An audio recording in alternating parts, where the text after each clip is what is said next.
लोग आए और हमारी भावनाओं के साथ खेला गया। बहरहाल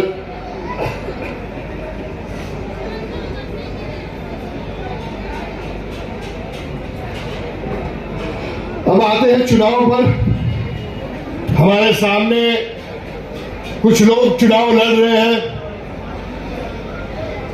वो लोग कहते हैं कि जब वो चुन के आएंगे, क्या है, वो बहुत दूर रहते हैं। कोई डोंबिवली में रहता है, तो कोई विले पार्ले में रहता है, तो कोई वर्ली की बातें करता है, तो कोई दादर की बातें करता है, और उनको हमारे बहरामपाड़ा से शर्म आती है।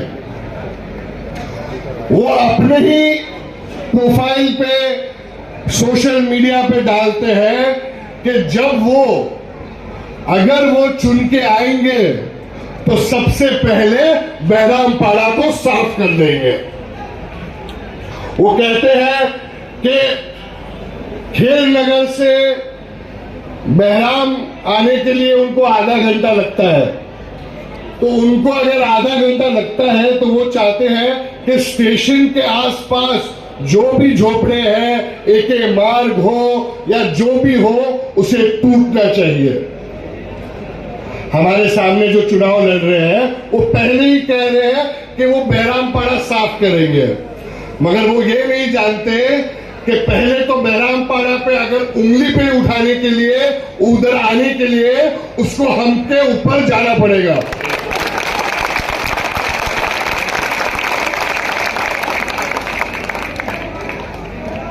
और चुनना तो दूर की बात, ऐसी बातें करेंगे तो तुम्हारी जमानत भी जब्त करेंगे बहरामपाड़े के लोग। कोई नहीं चाहता है कि उनके बच्चे झोपड़पट्टी में रहे या उनकी नस्लें झोपड़पट्टी में रहे, मगर ये हमारा काम है, ये हमारा कर्तव्य है कि उन बच्चों को झोपड़पट्टी से हटाए और हम उनको बड़ी बड़ी बिल्डिंगों में यहां पर ही लाएं। उनके घरों को उजाड़ने की बात ना करें, उनके घरों को संवारने की बात करें। ये है फर्क उनमें और ये है फर्क हम में। ये आएंगे, बड़ी बड़ी बिल्डिंगों में रहते हैं, डोंबिवली में खुद आएंगे, अपनी सभा बहराम में रखेंगे, मगर आधे से ज्यादा लोग बस में आएंगे, कुछ लोग पार्ला से आएंगे, कुछ लोग डोंबिवली से आएंगे। हमारे सामने तो जो लोग बैठे हैं, जो लोग खड़े हैं, हमारे दिल से दिल जुड़ते हैं। कुछ लोग नौपाड़ा से है, कुछ लोग बहराम से है, कुछ लोग बापूजी स्टॉल से है, कुछ लोग आगे के 3 बंगले से है। जो गरीब तबका है वो समझता है, और मैं उनका दर्द समझता हूं।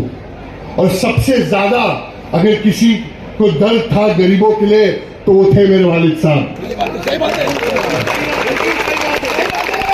1 महीने पहले मेरे वालिद साहब को मेरे ही दफ्तर के सामने, कुछ ही मील दूर, इधर सामने से अगर आप राइट लेते हो तो मेरा दफ्तर आता है।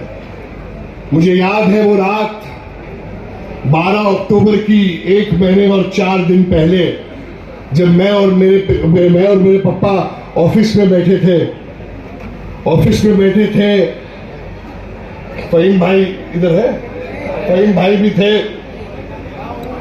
हम सब बातें कर रहे थे, उनके चेहरे पे मुस्कुराहट थी। मैंने कहा, मैं उनके एंटी चेंबर में गया तो वो ईशा की, उन्होंने मुझे कहा था कि बेटा घर पे मुलाकात होगी। जब हम उनको घर पे लाए तो मैंने उनसे मुलाकात जरूर की, पर कुछ बात नहीं कर पाया मैं उनके साथ। उस दिन मुझ पे क्या बीती मैं आपको शब्दों में नहीं समझा सकता हूं, पर वो क्यों हुई, वो शहादत क्यों हुई, मैं आपको कह सकता हूं कि वो गरीबों की हक की लड़ाई लड़ रहे थे, गरीबों की घरों की लड़ाई लड़ रहे थे।